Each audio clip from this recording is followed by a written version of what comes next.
Bom, estamos aqui então, a exposição acabou de ser montada, na verdade falta chegar uma obra ainda, mas já dá para a gente visitar e conversar um pouquinho sobre ela, já que vocês terão a nobríssima missão, né, de receber as pessoas, e é muito normal que as pessoas perguntem, queiram saber um pouco mais, então fiquem muito à vontade para trocar com a gente aqui, perguntar, todas as dúvidas que vocês tiverem, né? O Daniel está aqui. Ele me convidou para fazer a curadoria, eu fiquei muito feliz, porque eu gosto muito, muito desse trabalho. E quando a gente começou a pensar a concepção da exposição aqui no espaço, obviamente que a gente já pensa numa edição, em circunscrever o trabalho a uma determinada constelação de imagens que juntas conseguem ter a força poética, política que esse trabalho tem, não é? E de imediato eu imaginei essa imagem da Ana Caroline na piscina, uma garota de 13 anos, do Vale das Ocupações, aqui de Belo Horizonte, né? Porque eu acho que é uma imagem simbolicamente muito maravilhosa, no sentido de que a gente vê o entorno desse Vale das Ocupações, né? Grande parte das construções sem reboco, né? A cor do tijolo predomina no bairro, né? Então a gente vê que são construções muitas vezes numa gambiarra, né? Muitos puxadinhos para fazer a moradia das pessoas, mas a revelia de toda essa realidade socioeconômica e que a gente sabe que num país de terceiro mundo como o Brasil ainda é um reflexo muito forte do racismo estrutural que se perpetua, quando a gente sabe que mais de 50% da população é de negros e pardos e que a gente vê pouquíssimo dessas pessoas em posição de destaque nas grandes empresas, né? Raramente a gente tem médicos, advogados, arquitetos negros. Isso é uma prova muito clara de que o acesso a essa população ainda é muito negado, né? E o Brasil vai criando justamente essas franjas, né? Que o Daniel, no título do livro, vai chamar das bordas, né? E são essas bordas que acabam, na verdade, trabalhando para fortalecer o que é o centro, né? Então, essa imagem eu acho maravilhosa, porque a revelia de toda essa situação, a Ana Caroline está aqui na sua piscina de plástico, nessa posição de Cristo Redentor, né? Numa laje, né? Na laje, com seu olhar em direção ao céu, que parece que também reflete o azul na própria piscina, né? Então, para mim, é como se ela tivesse criado um portal de uma dimensão mágica para ela viver. E a exposição acho que vai falar um pouco disso, de como essas pessoas, mesmo passando por muitos preconceitos, por muita opressão, né? Como elas são capazes de recriar uma vida através da resiliência e terem uma força maravilhosa para superar isso tudo. E aí acho que essa imagem é um símbolo muito potente disso, de uma superação, sabe? Ela está num estado quase que de nirvana, né? Porque ela não encosta a piscina, mas ela está entre o céu e a terra, assim. É algo que ela está flutuando. E ela flutua. Exatamente. E ela está no momento dela, assim. Então, é isso tudo que o Éder falou. As pessoas também têm o direito de se divertir, de relaxar, de curtir um momento. Uhum. E o que às vezes alguém, ou classe média predominante, né, olha esse espaço e fala, nossa, que bagunça. Mas ali é o lugar que ela se sente acolhida e segura, né? Uhum. Então, acho que a foto, ela passa essa segurança também, assim, como que ali existe vida, né? E que a vida é importante não só na vida no sentido de prosperar financeiramente, mas também de ter acesso à diversão, a relaxar, a passar um fim de semana com a família, que a grande parte da população, O lazer. o acesso ao lazer, né? Não pensa assim. Acha que o trabalhador, né, que são as pessoas que moram na periferia, elas existem basicamente para trabalhar, e não é. São seres humanos, são pessoas como qualquer outro. Tem seu momento. E ali ela encontra esse momento de relaxamento, assim. Exato. Então, essa imagem, assim, ela é uma senha para tudo que vai vir na exposição, para mim, sabe? Direito ao sonho. O direito ao sonho, Direito ao sonho. não é?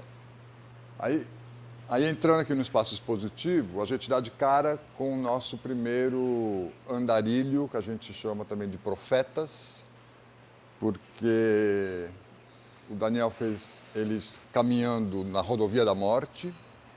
E quando se vê o conjunto, a gente lembra muito dos profetas do Aleijadinho, que está lá em Congonhas, né?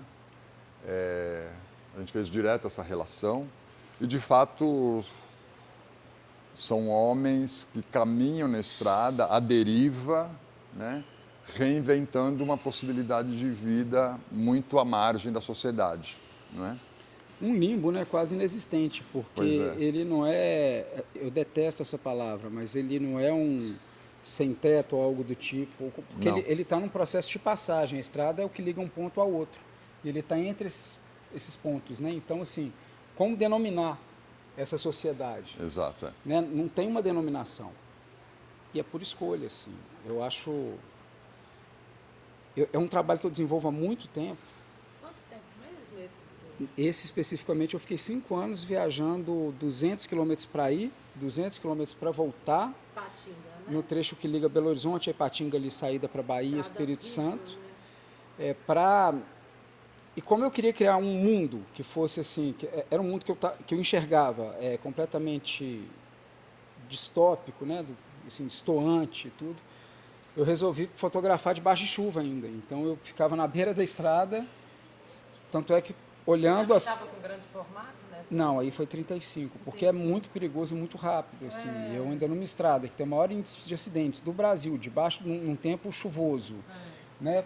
Conversando com os andarilhas. Uma estrutura para fotografar? Não, eu parava o carro, chegava, conversava rápido, levava sempre comida, água e algum dinheiro para ver se eles precisavam de algo, porque,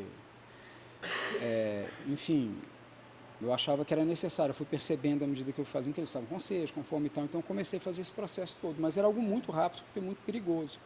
E como eu queria que todo o trabalho tivesse uma estética, quase que algo, um mundo à parte, por isso eu resolvi fotografar com o tempo nublado. Tanto é que as fotos, elas têm a mesma, né, a mesma estética, assim, todos, assim. E o que eu acho muito legal é porque é um trabalho, enfim, que eu já desenvolvi, já expus muito. E quando a gente está imerso na nossa produção há tanto tempo, a gente começa a ter certezas de que a gente sabe tudo do trabalho. E quando eu chamo o Éder, ele traz essa opção, que era algo que eu vinha pensando, mas nunca tive assim, muita coragem de fazer. Ele falou, cara, isso a gente tem que colocar no chão, isso é olho no olho. Então, assim, isso eu acho importante da curadoria, como que acrescenta no trabalho, principalmente quando você já tem certeza do trabalho. Que o Éder me orientou e ajudou muito, né? Exatamente. E não só confirma, e propõe outras, né, outras possibilidades de diálogo com as obras. Exato. Então, para mim, eles não são sem teto, eles são céu-teto. O céu por teto, entendeu? E ao serem pessoas céu-teto, eu acho maravilhoso como elas interrogam a gente do ponto de vista do desapego que eles têm de não ter casa, não ter família, não ter um destino para chegar, não é? É quase como se fosse o grau zero, zero não no sentido negativo, né? Mas o grau zero do estar no mundo, do ser e estar no mundo, né? Eu tenho um corpo, esse corpo se move e eu vivo a cada dia uma aventura nova, não é? Para a gente que tem tanto apego, ambição, né? Compromisso, a gente né? precisa, Está bem enquadrado tanto no compromisso, sistema, né? agenda, parará, parará, é um contraponto absurdo, né? E é legal a gente falar, nossa, e se eu desconectasse tudo isso? Então, acho que são pessoas, por isso que eu acho que são profetas, sabe? Me parece que eles estão no grau zero. E tem uma coisa que eu acho interessante assim nesse trabalho, enfim, são esses parâmetros que a gente cria do que é certo, errado, do que é bonito, do que é feio, porque ele é uma pessoa vaidosa. Olha como ele põe a camisa ali, o colarinho dele. Entende? Assim, os outros profetas vocês vão ver, assim, cada um se constrói da sua maneira, mas existe ali uma escolha, Visualidade, né? só que a escolha é dele, não é uma escolha imposta pela sociedade. Você tem que se vestir assim, você tem que fazer. Ele tomou uma escolha de vida e uma escolha de vestimenta e uma série de coisas, entendeu? Então é isso que o Éder falou, é um cara solto no mundo. E eles chegaram a ver alguma dessas fotografias? Esse cara eu encontrei ele voltando da Bahia, você acredita? Eu mesmo? fotografei ele 2 anos depois, encontrei. É mesmo? E ele está rodando, ele saiu de São Paulo em 1977 e estava andando até, a última vez que eu vi foi em Ele 2000. saiu em 77, desde essa época que ele está no... E está andando desde 2000, a última vez que eu o vi, acho que foi em 2014. Eu comecei esse trabalho em 2010. Uhum. Então, assim, é realmente uma escolha. A maioria sai porque quer. A gente tem... Tá, Eles eu fazem só, talvez pequenos bicos assim, de trabalho, né? eu só queria reforçar essa opção pelo trabalho estar dessa forma no chão, encostado simplesmente na parede. Não é? Minha conversa com o Daniel foi quando eu descobri que elas tinham 1,70 m de altura. Eu falei, uau, 1,70 m, como está cortando, aqui é plano americano, né? A maioria das pessoas, como vocês que têm uma estatura média, ficam olho no olho com eles. Isso para mim era muito importante, né? Mas esse gesto de descolar da parede, eu até abro o texto falando disso, de descolar da parede e apoiá-los no chão para deixá-los aterrados e olho no olho com a gente, né? Parece que é o momento em que a gente questiona a ideia da fotografia como uma superfície plana na parede, né? A gente fala fotografia como se fosse uma janela aberta para o mundo lá fora, né? Mas Aqui, muito bidimensional, né? exato, e o bidimensional. E aí aqui a gente transforma ela em tridimensional, né? E para mim vira um totem, um monumento, né? Então deixa de ser uma fotografia para ser um monumento. Isso para mim é muito importante, né? Maravilhoso. Porque acho que muitas pessoas vão perguntar, mas faltou parafuso?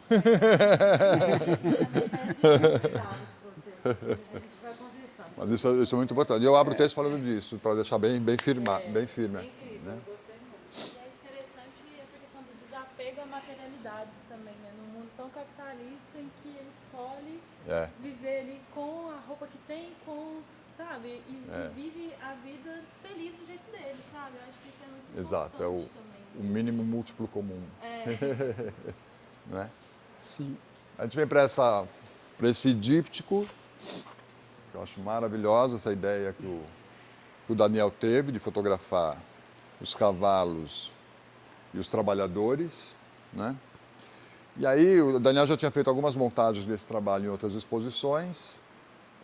Acho que até estava na tua casa também, né? De uma outra Sim, montagem. tinha uma parte na minha casa, uma na galeria, mas...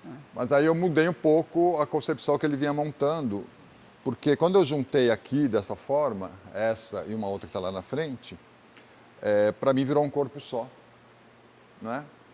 Não é meio um centauro, né? É o homem animal, né? Assim, um homem... E ambos se comunicam pela força, né? Pela musculatura, pela bravura, né? Até quando você começa a olhar o cabelo e a crina, enfim, vai virando um corpo só, né? Eu acho isso muito bonito, essa integração homem-bicho. Esse era um trabalho, assim, que quando eu fiz, eu pensava muito nessa questão da força humana bruta como tração animal, né? Os carroceiros, os catadores e tal. Então eu comecei a criar essa relação de tonalidade de pele, homem-bicho e as marcas da vida, as marcas que o bicho tem. Então o trabalho refletia sobre isso. E era uma instalação enorme, já fiz com 6, com 9 obras desse tamanho, ocupava uma parede inteira. E eu fiquei muito feliz com a proposta do Éder, que ele vem e desmembra isso. Então ele coloca aqui e lá na galeria, assim, sabe? Ele desmembra esse trabalho formando corpos únicos né? de homem, bicho, assim, como ele fala, um centauro, assim, que são espalhados na galeria. Porque a gente tem essa expressão, quando a gente tem uma vida muito difícil, a gente fala que está matando um leão por dia, né? E aqui acho que assim, essas pessoas precisam se investir de uma força muscular, cerebral, né? Para lutar contra tudo e contra todos, né?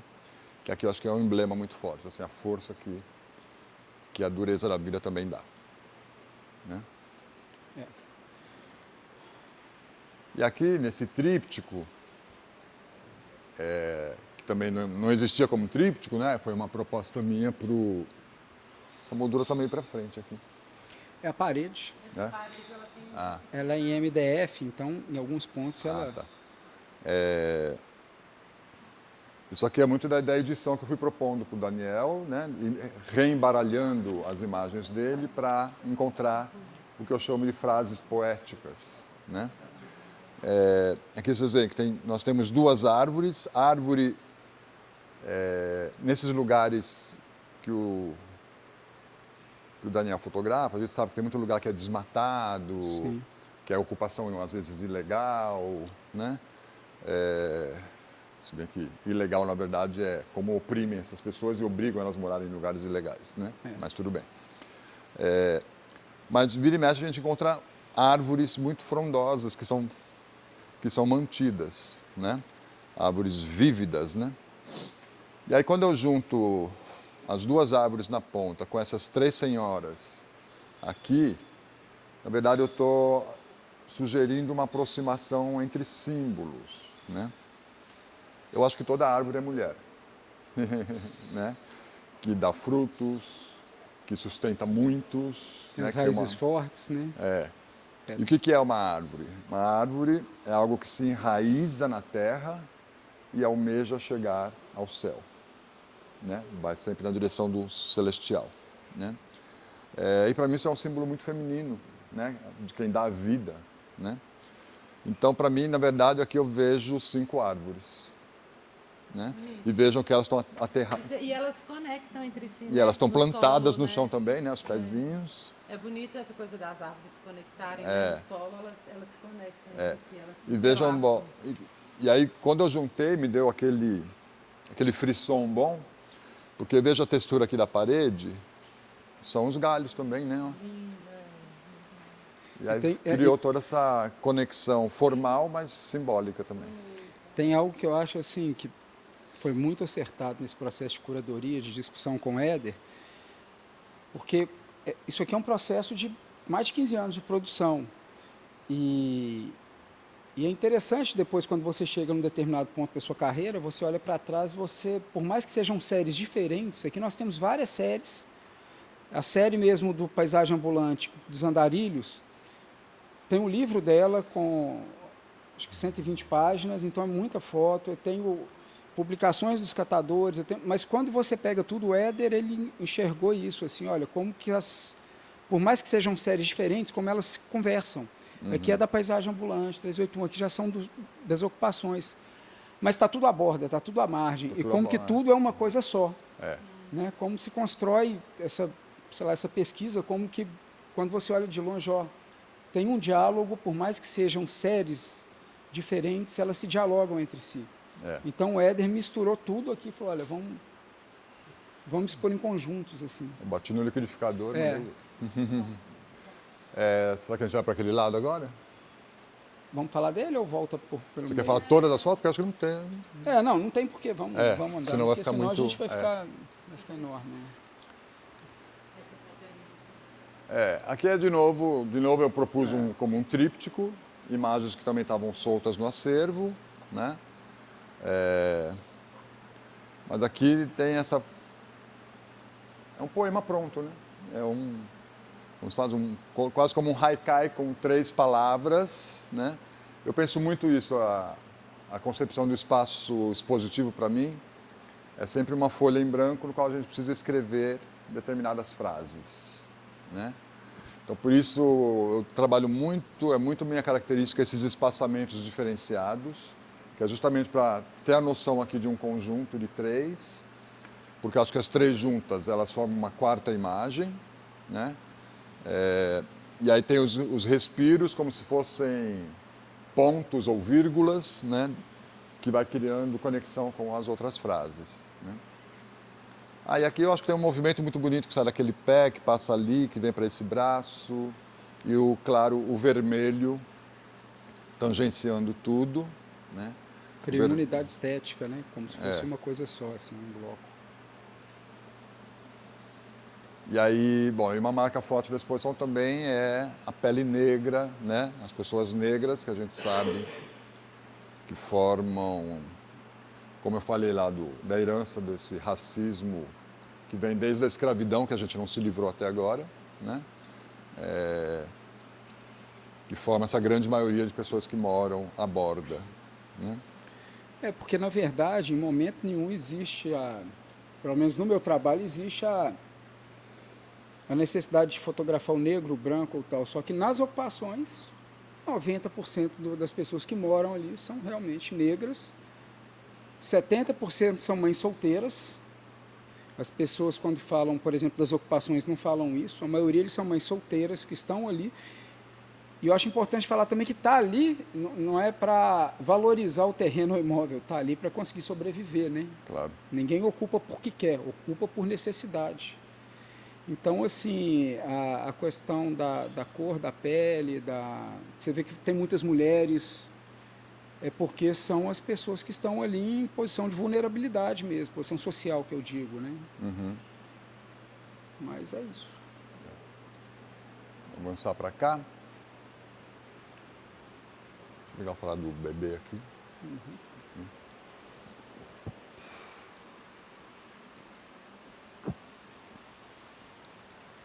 A gente coloca essa imagem aqui dessa criança nascendo nesse momento, né? Como mais um símbolo de pulsão de vida, né? Da vida que brota nesses lugares, tal. Eu gosto muito de fazer o contraponto de um senhor já mais idoso com um bebê.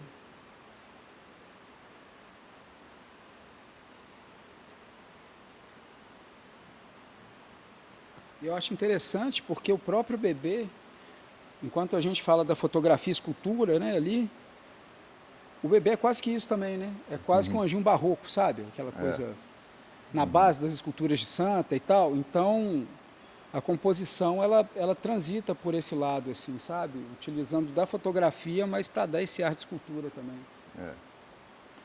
E aí vem do aspecto técnico, um preciosismo do Daniel de fotografar e trabalhar essa luz maravilhosa, né? Porque a criança não está só nascendo do ventre da mãe, está vindo dessa escuridão para a claridade. Deus bem te dá a luz, né? E que câmera que você usou?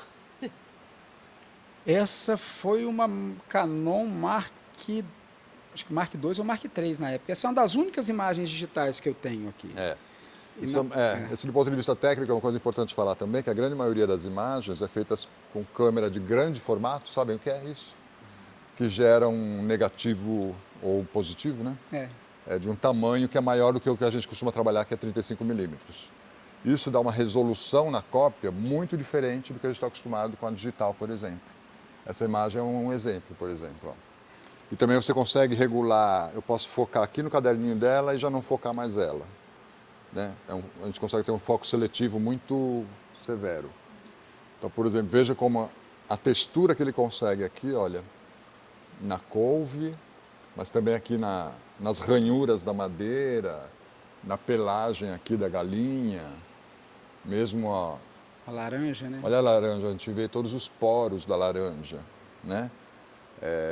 Isso para quem tem um olho um pouquinho mais treinado é uma diferença brutal em relação a cópias digitais de 35 milímetros. É outra percepção, é outra fotografia. Eu acho que a gente acostumou o nosso olhar ao digital e a gente se esquece o quanto era bonito todo o processo, né, da produção analógica mesmo, né, como demandava, assim. Uhum. As naturezas mortas, quase toda a exposição na verdade, em grande formato. Mas é muito evidente, as naturezas mortas, isso é muito evidente. Em alguns retratos, vocês vão perceber que o foco está direcionado só no olho da pessoa, porque eu só queria aquilo, então você pode bascular e jogar a sua área de interesse só naquilo. Tem uma imagem que nós vamos passar por ela, que é essa aqui, ó, das crianças. Uhum. Isso é muito evidente. Eu queria dar essa impressão que são 3 crianças, né, num campinho de ocupação, E que quando eu vi os 3 sozinhos conversando sem bola, porque não tinha bola para brincar, parece o peso de um mundo em cima dele, assim, sabe, deles. Então eu quis jogar o foco exatamente nele. Com isso, com essa técnica da fotografia analógica de grande formato, você consegue bascular e criar quase que uma borda de quase que uma bola de foco e o resto tudo. Eu até comentei do Robert Polidori para eles por isso, porque acho que o grande formato tem muito esse lugar de direcionar muito bem o foco, né? Sim, O seu o trabalho Polidori tem isso. é sensacional. É um clássico. Mas é isso, assim, parece que você tem aquela coisa assim tão em volta assim deles, mas tem também uma certa inocência da criança, né? Porque o que importa é aquilo ali, ou seja, brincadeira de criança é coisa séria, né? Eles estão os 3 ali, para eles o mundo é aquilo ali, entendeu? Então, quando você produz com essa técnica, você consegue usar de artifícios técnicos, às vezes para passar uma mensagem que talvez com a câmera digital você não conseguiria. Vamos falar dessas aqui da enchente. Sim. Né? Bom, a gente sabe como essas pessoas moram em locais muitas vezes muito perigosos, né? De desmoronar morro. A gente está cansado de ver notícias trágicas nesse sentido. A cada sessão, cada época de chuvas, né? A gente tem. Aí aqui é o momento que o Daniel vai citar de uma forma bem potente esse drama das enchentes que, para quem já não tem nada, vem, arrasta tudo, que é uma tragédia anunciada e que o Estado não se move para minorar o sofrimento dessas pessoas, né? E aqui o Daniel faz essa série que é bem impactante, né? De tudo sendo levado pelas águas. Isso é 35 milímetros, né? Não, isso aqui também é... Grande formato também? Se for olhar, aqui na verdade eu tenho grande formato e médio formato. Eu acho que aí é médio, né? Tem médio formato também. E enfim, os objetos que desciam, eu via descendo e pegava, posicionava de uma maneira que ele ficasse parado, ou seja, o fato já tinha ocorrido, eu só queria retomar esse fato. Mas como eu nunca tive muito interesse por essa coisa, enfim, mais do fotojornalismo mesmo, né? Minha linha de trabalho, eu acho que ela é meio tênue, né? Porque ela está entre essa coisa... Ela está entre as artes visuais e a fotografia documental, ela está no meio desse caminho. Então eu entrava no meio nesse caso aqui foi um córrego, que onde chovia, passa atrás da casa do meu sogro, e quando chove leva móvel, leva tudo, já vi geladeira, e aí às vezes eu pegava, quando eu estava no momento de chuva, e posicionava entre uma pedra ou outra e fotografava. Mas são todas coisas que vieram mesmo na chuva. Sim. Essas. Louco, né?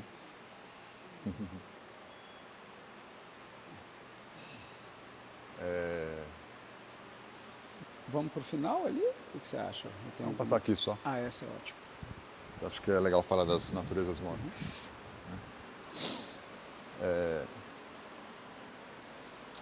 Vira e mexe, a gente vê nas imagens do Daniel algumas citações à pintura, né? Assim como a foto do bebê nascendo, que a gente tem aquela luz, que é uma luz de Caravaggio, né? Claramente, quando as coisas brotam desse preto latente e vem para o proscênio, para a luz. Quase dramático, né? Assim. Aqui a gente tem as naturezas mortas, que tem algumas na exposição, né? Que eu acho que também é um momento muito singelo da exposição, quando mostra, aqui no caso, os alimentos, né, sempre organizados, tal, né, mesmo com essa base aqui já meio enferrujada, tal. Uma Bíblia, né? Assim, parece exatamente. Quando eu fiz essa imagem, é interessante, assim, porque na casa geralmente dos moradores das ocupações, todas as naturezas mortas foram feitas em casas de pessoas que eu conheço nas ocupações, que eu vou criando, né, intimidade, passo anos relacionando, então você começa a ter um olhar mais diferente, né? Você já vê aquele detalhe ali, poxa, bonito. Geralmente eles têm uma janela ou uma porta, né, porque as casas são pequenas, Então tem sempre essa luz dramática entrando.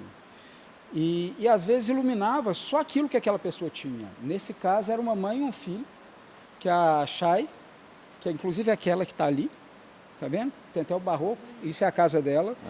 E nesse dia era basicamente o que ela tinha para passar até o dia seguinte com o filho. E eu acho interessante a Bíblia embaixo, no sentido de que é triste, mas assim, é quase que a pessoa se amparasse pela fé, sabe?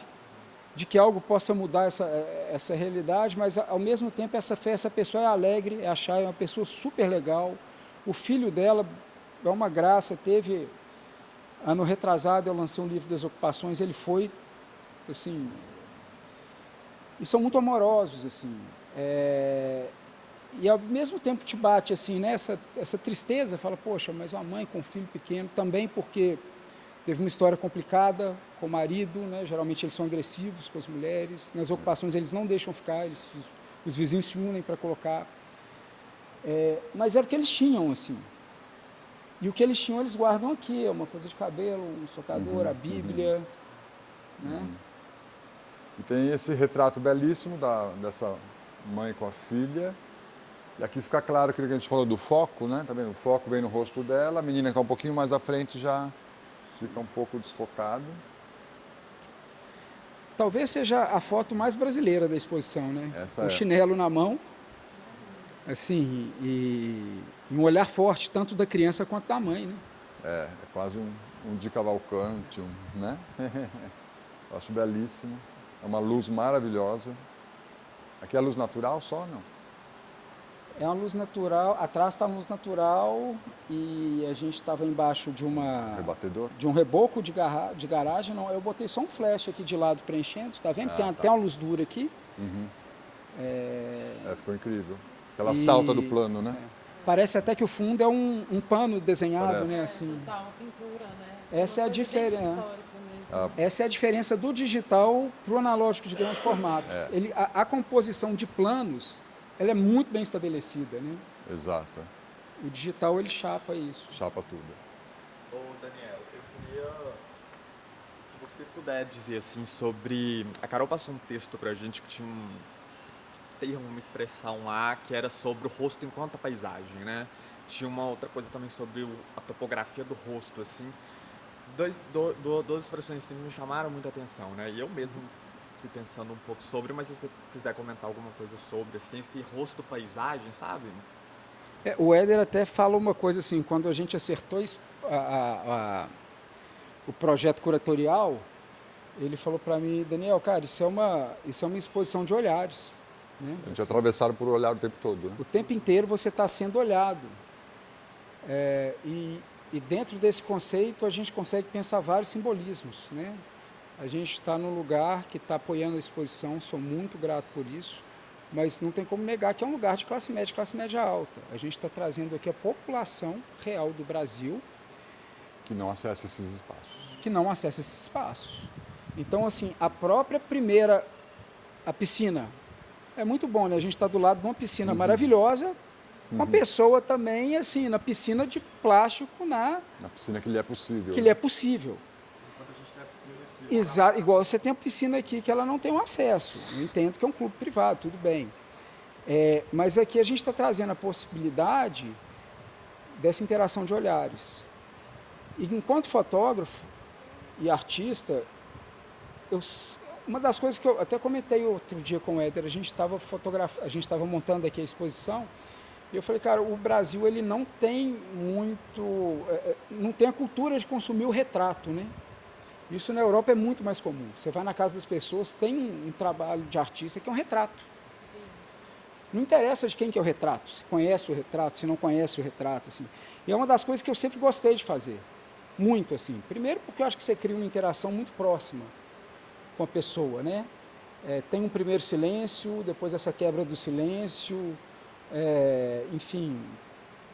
Eu esqueci até o nome, tem um pesquisador que fala desse vazio que existe, né, entre a captura e o modelo, no caso.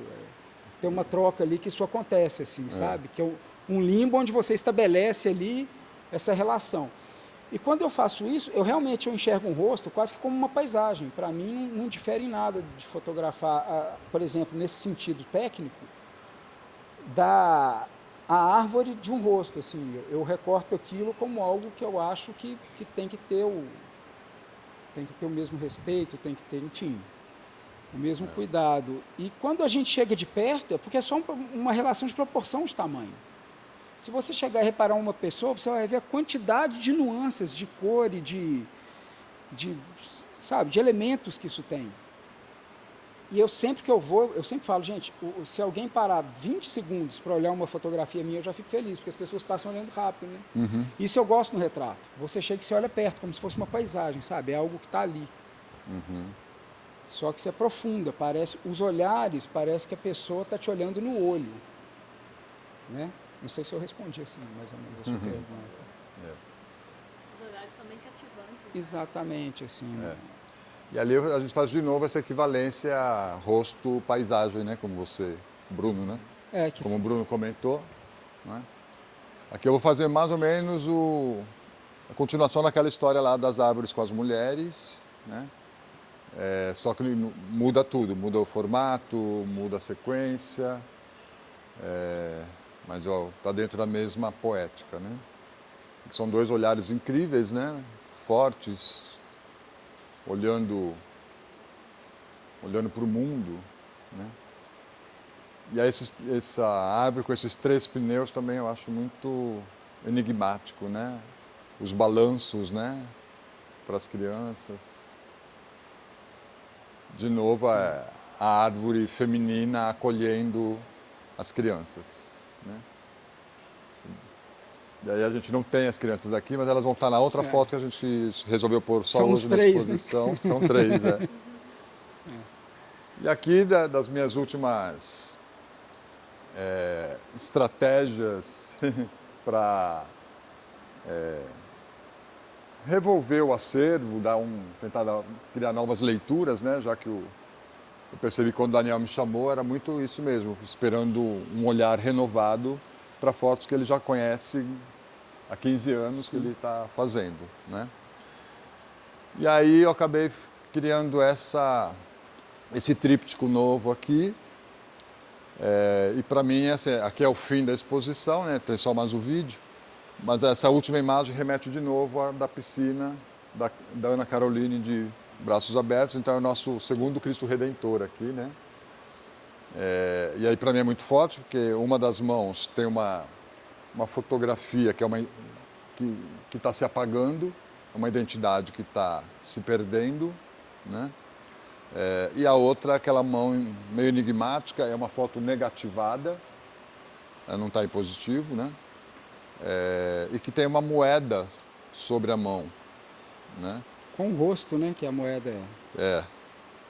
E aí, sei lá, identidade desaparecendo, dinheiro, e aí o olhar dessa garota que também atravessa a gente, né? Na verdade, eu acho que ele atravessa a galeria inteira, né? Que é muito poderoso, né? De novo, a gente... Essa coisa que o Daniel falou da gente se atravessar o tempo todo pelos olhares nessa exposição, mas ao mesmo tempo, como esse retrato aqui também, né? São olhares que estão sempre chamando para a conversa, né? Não são olhares de revolta, né? Não são olhares que incitam uma guerrilha, né? Pelo contrário, são olhares querendo contato, querendo diálogo. Né? Sempre muito afetivo, exatamente. Que é um olhar para um fotógrafo que chega e estabelece relação, né? Não é um paraquedista que cai para fazer um safari fotográfico, algo muito condenável, né? Mas claramente o Daniel fotografa depois de ter estabelecido um canal de afetividade, né? E isso é transferido diretamente para a gente. Né? Sai o fotógrafo de cena e esses olhares vêm para a gente. Inclusive amanhã na abertura, alguns estarão aqui. A Jade mesmo vai estar. Ah, que ótimo. A Carol da foto vai estar. Dona Januária vai estar, que vocês vão ver o vídeo. Fecha o vídeo, fecha com o vídeo. Então, assim... Muita emoção amanhã. E é isso, para conseguir tirar também expressões reais, você tem que ter um convívio real.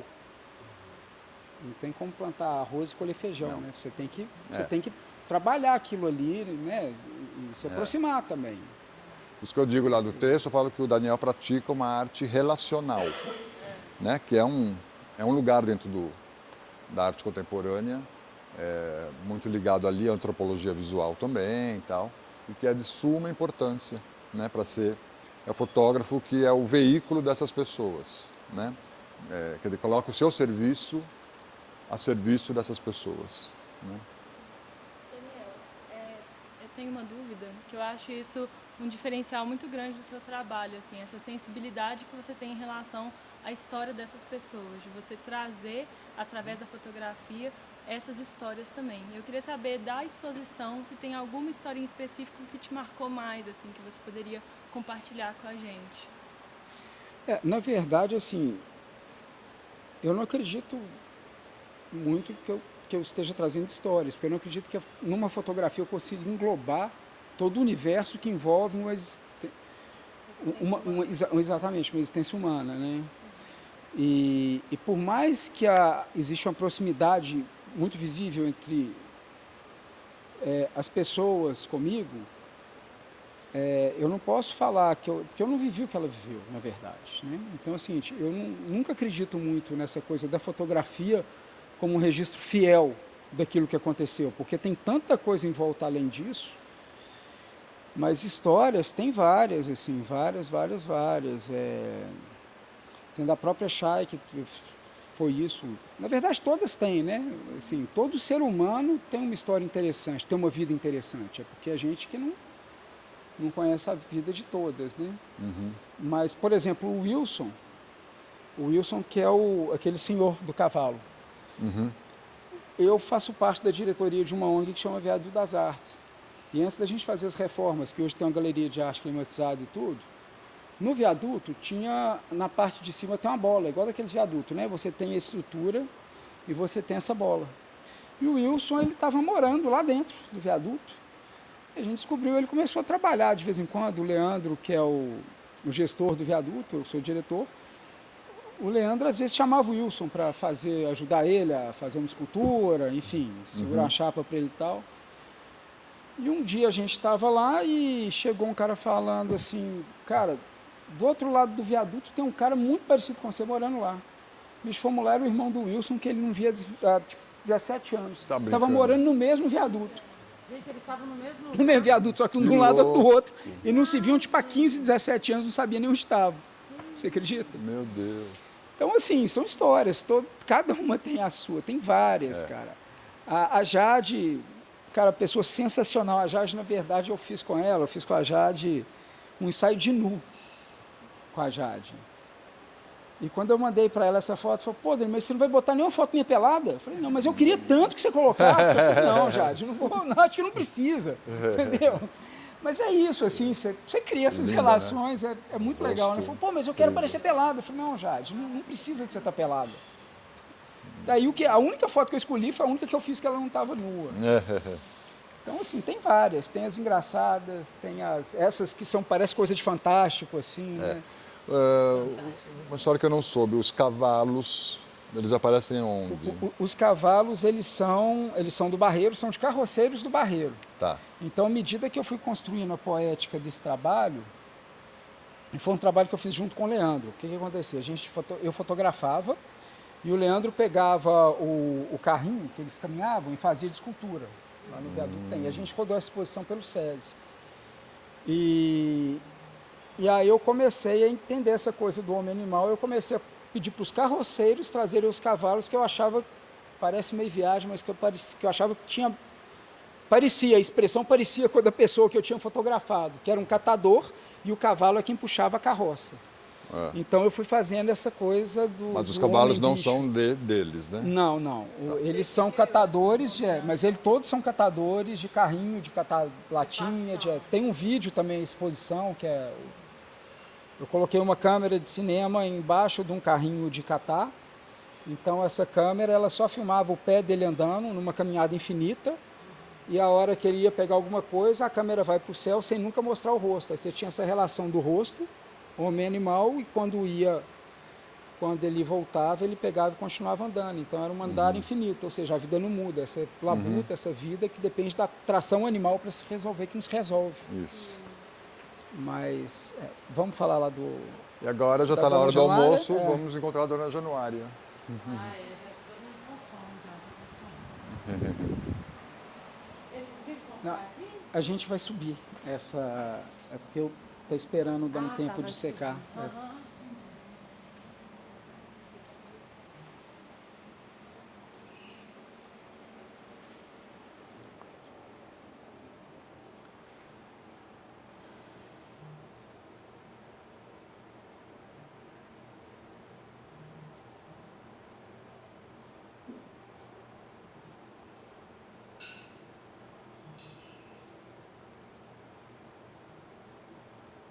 A altura ficou boa agora do som. Tá bom, eu só vou falar um pouquinho da história da Dona Januária para vocês entenderem o porquê também da Dona Januária. A Dona Januária, ela chegou, acho que há quase 40 anos atrás, em uma ocupação no Barreiro ali que chama Vila Joana d'Arc, que é um lugar que é muito violento. Recentemente passou por uma briga de tráfico ali que eles mataram 25, assim, em pouquíssimo tempo. Coisa de... Enfim. E é na beira da linha do trem mesmo. Você abre a porta da casa dela, passa o trem e a vila fica à beira dessa linha. E a Dona Januária, quando chegou, ela chegou fugindo do ex-marido, que era agressivo com ela, lá da Bahia, divisa de Minas Gerais com Bahia. E para sobreviver, ela tinha uns filhos, ela começou a cozinhar. Ela foi uma das primeiras moradoras da ocupação. Ela começou a cozinhar para as pessoas, de dentro da casa dela. Só que ela nunca deixou de servir um almoço se a pessoa não tivesse dinheiro, então ela ajudou a alimentar as pessoas. E eu fiquei pensando nessa história da Dona Januária, como que a gente tem um país tão grande, tão rico, e tem sempre esse problema da fome, se uma pessoa, por ela, alimentou tanta gente, sabe? E pensando também nesse espaço que a gente está aqui ocupando, que está dando essa oportunidade, que é o Minas, eu falei, talvez as pessoas que venham frequentar a exposição nunca tiveram contato direto com uma pessoa com uma história de vida sofrida, mas que tenha também ajudado tantas pessoas igual a Dona Januária. Então, aqui é um convite de uma pessoa abastada financeiramente, sentar e almoçar com uma pessoa abastada espiritualmente, nesse sentido. Então, tanto é que ela está olhando de frente. Esse aqui foi onde a gente filmou, é a mesma toalhinha, é o mesmo banquinho dela. E a ideia é que isso aqui seja uma extensão do almoço. Então, é comungar esse momento com ela. Ela olha de frente para o espectador. E é isso, assim, é uma coisa tão básica, com arroz, um pedaço de frango, né? E não é possível que a gente, enquanto nação, que tenta prosperar, a gente não consiga entender que tem certas coisas que são necessidades básicas do ser humano e que podem ser resolvidas. Se uma pessoa conseguiu resolver para tanta gente, por que a gente, né, não consegue? Quer acrescentar alguma coisa? Acho que é isso. Arrasou. Eu estou louco para ter a Dona Januária aqui, ela sentada aqui para a gente fazer uma foto dela olhando ela mesma. Ela vem. Vem ela e o Marcelão, que é um dos filhos. Ah, que legal. Daniel, você falou que aquela imagem lá fora para você parece que é a mais, a que tem mais brasilidade, mas para mim eu acho que esse vídeo mostra mais, cozinhas na geladeira. Não, e o pano é o Padre Libério, entendeu? Um padre, né, que foi praticamente quase canonizado, morreu antes e tal, mas estava em processo de canonização, pelos milagres, aquela coisa igual da Bíblia em cima da comida. É isso, essa crença que a coisa vai melhorar também, sabe? Assim. E mais esse olhar, né, para fechar a exposição, que é incrível como ela se sentiu muito à vontade e ela olha muito fortemente para a câmera, né? Não tem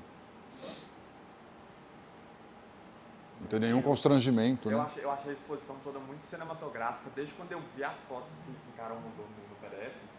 E embora a foto tudo bem, não dê conta de contar uma história, né? Eu sinto quase todas as suas fotos me sugerem um filme possível, assim, do que poderia ser aquilo, e terminar no audiovisual. Eu não sabia se tinha áudio, agora eu vi que tem, né? Então, realmente, audiovisual, né? Pra mim, é isso assim, esse filme Amarra, todo, super cinematográfico, que termina com esse áudio zóio. Todas as fotos me remetem a algum filme, não sei se você já viu. Baronesa, já tem Wim Wenders, isso tudo tá ali. Tudo, o pobre, o cabra marcado pra morrer. Isso daqui pra mim é filme de plástico total. O Gabriel foi o nosso, no Bolsa Pampulha passado, ele foi um dos tutores, né? Mas assim, eu acho, é isso, porque eu acho que chega num momento, quando você já está trabalhando, até falo com o Éder, eu nunca fui um cara muito versátil no sentido de pular de estruturas, eu vou para a escultura, não, eu sempre gostei realmente de trabalhar a imagem. Depois de um tempo trabalhando, você pega isso, ela é quase uma foto que está ali também, né? Você tem uma composição que ela remete a isso. Agora, a primeira parada, né? Exatamente, assim, eu acho que é uma coisa também, porque é isso também, eu não queria uma trilha, eu não queria nada disso, porque o que eu queria falar com isso é isso, é a vida, é simples, entendeu? É simples no sentido não da simplicidade da pessoa, mas é um almoço. É uma coisa tão básica que a gente precisa ter, sabe? O barulho do garfo, inclusive ela come com colher, porque ela não tem os dentes, ela passou uma vida muito sofrida e tal. Mas é uma exposição sobre a vida mesmo, assim. O Éder falou uma coisa comigo que é isso. Ela falou, parece que a gente tem intimidade com as pessoas quando você passa olhando a exposição. Né? É toda uma construção, né? De olhar, de vivência com elas, enfim.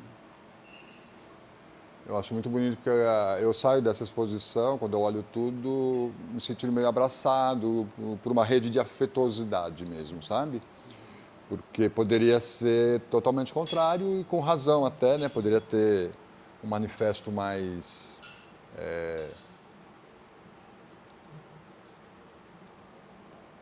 de atrito, de